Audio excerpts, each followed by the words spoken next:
안녕하세요. 오르막길이 있으면 내리막길도 있을 텐데요. 최근에 집값 상승으로 인해서 팔자니 양도세 등 세금 때문에 고민이 많고 그대로 보유를 하자니 특히 다주택자들은 종부세나 재산세 등 매년 내야 하는 보유세도 만만치가 않기 때문에 이래저래 고민이 많은 것 같습니다. 집을 양도할 때 양도세와 가족에게 증여할 때 증여세 등 세금이 얼마나 될까요? 차라리 상속이 더 낫지 않을까요? 등등 최근에 문의를 주시는 분들이 상당히 많으신데요. 이번 강의는 어떻게 하면 세법이 정한 한도 내에서 가장 절세 효과가 클지 사례별로 분석을 해보고 각 세목별로 장단점 등을 두루 살펴보겠습니다. 여러분들 끝까지 잘 시청을 해보시고 많은 참고와 도움이 되시면 감사하겠습니다. 화면상에서 양도세, 증여세, 종부세 등 세율표를 보고 계시는데요.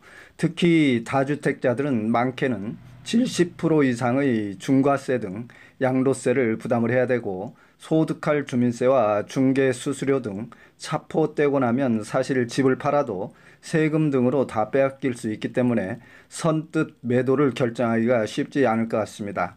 그렇다면 세금을 전혀 납부하지 않거나 절세할 수 있는 방법은 무엇이 있을까요? 국민의 납세 의무인 세금을 누구나 세금 내면서 웃으면서 좋아할 사람은 없기 때문에 우선 첫 번째로 양도세를 한 푼도 안 내는 방법은 어떤 방법이 있는지 살펴보도록 하겠습니다. 우선 첫 번째는 1세대 1주택 비과세를 받는 방법이 있겠고요. 두 번째는 집이 만약에 두 채라면 일시적 1가구 2주택 비과세 특례 규정을 이용을 해서 양도세 비과세를 받을 수 있겠습니다. 만약에 다주택자라면 집을 한 채만 남겨놓고 본인이 거주하지 않는 집은 장기 임대주택 사업자 등록을 함으로써 주택수에서 제외를 시킴으로써 양도세를 내지 않을 수도 있겠고요. 다음은 증여를 통한 비과세 방법이 있는데요. 약 7억 정도의 주택을 소유하고 있다면 배우자나 자녀에게 지분별로 증여를 해서 증여 공제 한도 내에서 가족들에게 증여를 함으로써 양도세와 증여세를 피해갈 수 있겠습니다. 만약에 또한 다른 방법으로는 양도 차익이 없는 경우라면 양도세 과세 미달이 되겠는데요. 양도 차익을 구하는 방식은 양도가액에서 취득가액 그리고 필요경비, 양도소득 기본공제를 빼고 추가로 차익이 없다면 양도소득세를 한 푼도 내지 않고 양도할 수 있는 방법이 있겠습니다. 다음은 세법이 정하는 한도 내에서 양도세를 줄이거나 좀 절세할 수 있는 방법을 살펴보도록 하겠습니다. 첫 번째는 가족 간의 매매를 통해서 세액을 줄일 수 있겠고요. 시세보다 약간 저렴하게 매도할 수 있겠습니다. 그리고 두 번째는 부부나 가족 공동 명의로 부동산을 보유하게 됨으로써 세금 측면에서 훨씬 유리하겠는데요. 이때는 낮은 누진세를 적용받을 수 있고 각자가 기본 공제 250만 원씩 받을 수 있겠습니다. 세 번째로는 일과세기간 즉 1월 1일부터 12월 31일까지 사이에 한꺼번에 많은 부동산을 매도하지 말고 양도세 예상세액을 미리 계산을 해본 후에 세액이 작은 순서대로 매도를 함으로써 가장 양도세가 많은 부동산을 뒤늦게 처분하는 것이 유리하겠습니다. 다음으로는 주택수를 최대한 줄여줌으로써 중과세율을 피할 수 있겠는데요. 본인이 직접 거주를 하지 않는 집이나 분양권 등은 양도를 해서 주택수를 줄여주면 좋겠습니다. 그리고 마지막으로는 단기 양도를 금하셔야 되겠습니다. 최소 부동산을 취득한 이후에 양도 기간까지 보유 기간을 2, 3년을 가져감으로써 장기 보유 공제가 가능해지겠고 양도세율 적용에 있어서도 기본세율, 누진 구간을 적용받을 수 있겠습니다. 이 산울TV는 부동산 재테크, 은퇴생활, 동남아 여행 정보와 자격증, 정부의 부동산 제도나 세금 정책이 바뀔 때 신속하고 정확하게 전해드리는 채널입니다. 여러분들께서 관심과 애정으로 구독, 좋아요, 알림 설정해 주시면 대단히 감사하겠습니다. 또한 세금에 대해서 궁금하신 사항은 제 카톡 아이디로 문의를 주시게 되면 제가 시간이 될 때 최대한 검토 후 친절히 답변을 해드리도록 하겠습니다. 다음은 실제 양도세 절세 방법 중에서 계산 사례를 통해서 살펴보도록 하겠습니다. A의 부동산 보유 현황을 보게 되면 이 가정은 시세 12억짜리 아파트 한 채를 남편 명의로 보유하고 있고 재개발 입주 아파트 한 채를 부인 명의로 보유하고 있다고 가정을 했을 때 추후 재개발하고 있는 입주권 아파트가 완공이 되어서 새 집으로 이사를 갈 예정이라면 조정지역 2주택자로서 이 가정은 중과세 대상이 되겠습니다만 시세 12억짜리 아파트를 만약에 남편 명의에서 배우자 명의로 절반씩 증여를 하게 되면 공동 보유가 되겠는데요. 이때는 배우자 공제 한도 절반이기 때문에 12억 중에서 6억은 증여세 비과세가 되겠습니다. 따라서 배우자에게 증여를 한 후에 주택을 양도시에는 공동 보유로 인해서 낮은 누진세율이 적용이 되기 때문에 남편 명의 단독으로 보유해서 부동산을 양도하는 세금보다는 절반 이하로 양도세가 감소가 되겠습니다. 제가 실제 계산을 해보니 단독으로 보유하는 경우에는 양도소득세가 3억 7천이 계산이 되었으며 부부가 공동으로 보유해서 부동산을 매도하는 경우에는 양도세가 1억 8천으로서 무려 절반 이하로 양도세가 대폭 절세된다는 현상을 확인할 수 있었습니다.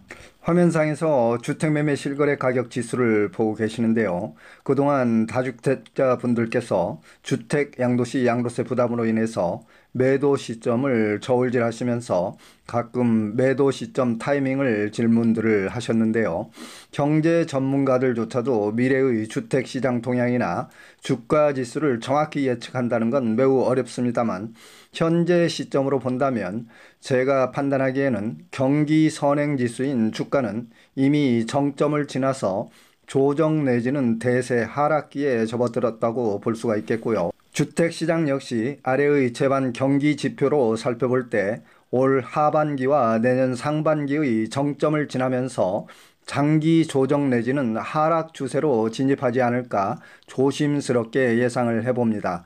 따라서 여러분들께서는 현재 시점으로는 주택을 매수하기보다는 매도 시기가 아닌가 이렇게 판단을 하고 있습니다.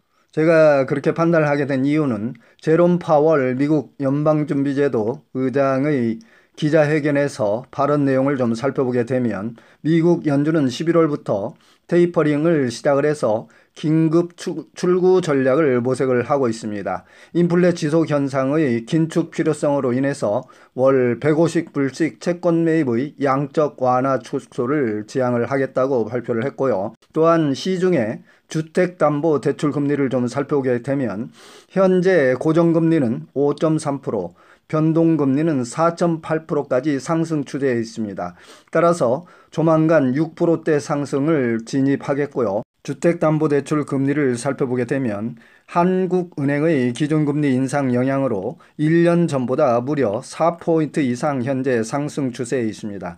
그리고 무엇보다도 특이한 동향으로는 아파트 거래량이 현재 대폭 감소하고 있으며 아파트 매매 실거래 가격 지수가 전월 대비 계속 하락 추세에 있기 때문에 올 연말과 내년 상반기에 주택 가격은 최고의 정점을 찍고 앞으로 조정 내지 장기 하락 국면에 접어들 수도 있다고 조심스럽게 예측을 해보는 것입니다. 따라서 현재의 각종 경기 지표를 종합적으로 점검을 해볼 때 지금은 주택을 매수하는 타이밍이 아니고 매도하는 타이밍이라고 보시는 게 더 합리적이라고 말씀을 드립니다. 주택시장도 역시 수요자의 매수 심리가 한번 꺾이게 되면 일시에 매도 물량이 폭발적으로 증가를 하고 매수자는 실종이 되어서 가격이 계속 하락하기 때문에 자칫 지금 시점에 주택을 매수하게 되면 어쩌면 상투 시점이 될 수도 있기 때문에 최소한 현재 상황으로서는 관망을 해보시는 게 좋겠다는 말씀을 드립니다. 다음은 증여세 절세 방법을 좀 살펴보겠습니다. 자녀의 전세 자금이나 부동산 구입 자금이 부족할 때 자녀가 현재 계속적으로 소득이 발생하고 있다면 능력이 있는 부모가 돈을 좀 빌려주고 나중에 자녀가 벌어서 갚는 방법이 가장 합리적이고 효과적인 증여세 절세 방법이라고 말씀드릴 수 있습니다. 요즘에 금융권 대출이 어렵기 때문에 능력이 있는 부모가 좀 자녀에게 돈을 대신 빌려주는 것은 국세청에서 증거만 명확하다면 증여세를 과세하기는 현실적으로 어렵기 때문입니다. 또한 부모가 자녀에게 돈을 빌려주는 경우에는 차용증을 반드시 작성을 하고 원리금 상환은 금융계좌 이체를 통해서 증거를 정확히 해두는 것이 좋겠습니다. 그리고 나중에 국세청의 사후관리를 대비를 해서 반드시 자녀의 소득으로 상환을 할 수 있도록 그렇게 하시는 게 좋겠습니다. 기타의 증여세 절세 방법으로는 지금 화면상에서 보시는 증여 공제의 한도를 적극 활용을 하시면 좋겠고요. 부담부 증여를 통해서 양도세와 증여세 또한 절세할 수가 있겠습니다. 다음은 여러분들께서 증여세와 관련해서 질문이 매우 많았던 사항에 대해서 몇 가지 답변을 좀 드려보도록 하겠습니다. 첫 번째는 증여세 신고는 반드시 해야 될까요? 하는 문제인데요.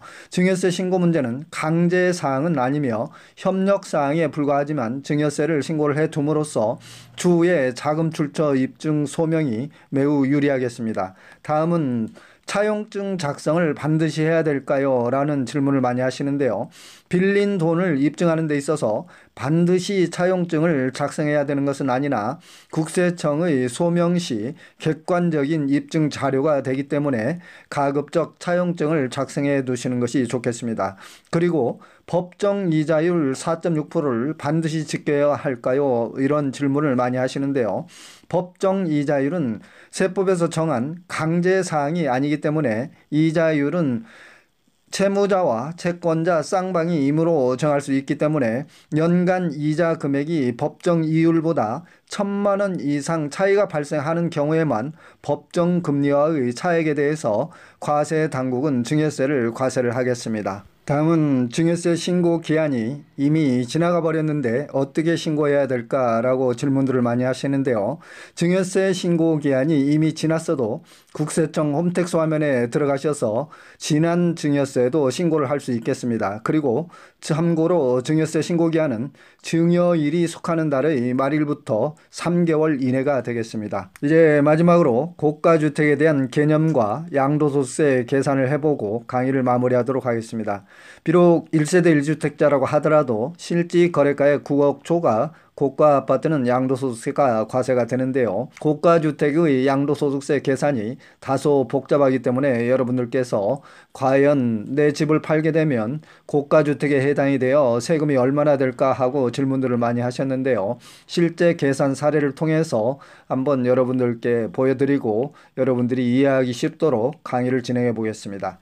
화면상에서 고가주택 기준을 보고 계시는데요. 고가주택은 각 세목별로 기준을 달리 정하고 있습니다. 양도세 같은 경우에는 실질 거래가의 9억 초과를 이야기하는 것이고 종부세는 공시가격 기준이고 재산세도 공시가격 기준이 되겠습니다. 화면상의 표를 참고해 보시기 바랍니다. 기본적으로 양도세 계산 구조는 양도가액에서 취득가액을 차감을 하고 또한 필요경비를 차감을 하면 양도차익이 계산이 되게 되겠고요. 그 다음에 장기보유 특별공제와 양도소득 기본공제를 빼게 되면 양도소득세 과세 표준이 나오겠습니다. 여기에 세율을 적용을 해서 양도소득세 실지 납부할 산출세액을 계산을 하시면 되겠습니다.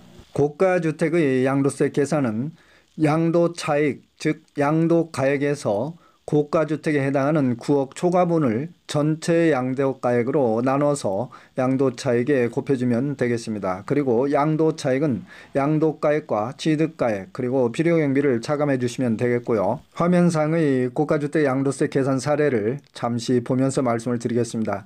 예시를 보게 되면 양도가액 15억, 취득가액 5억, 필요경비 3천만 원, 보유기간 5년, 거주기간 5년의 고가주택의 양도세를 계산을 해보게 되면 화면상에서 보시는 바와 같이 양도가액은 15억이 되겠고요. 취득가액은 5억, 필요경비 4천을 빼주게 되면 고가주택의 양도차익은 양도차익 9억 7천 곱하기 15억에서 9억을 빼주고 전체 양도가액인 15억으로 나눠주게 되면 양도차익은 3억 8,800만 원이 되겠고요. 최종적으로 산출세액은 6,906만 4천 원이 되겠습니다. 계산 과정은 여러분들께서 화면상의 계산 산식을 참고해 주시기 바랍니다. 기타 양도세나 증여세, 종부세, 상속세 등 궁금하신 사항은 유튜브 상의 산울TV를 검색을 하셔서 각 세목별로 자세히 강의가 되어 있기 때문에 참고를 해 주시면 되겠습니다.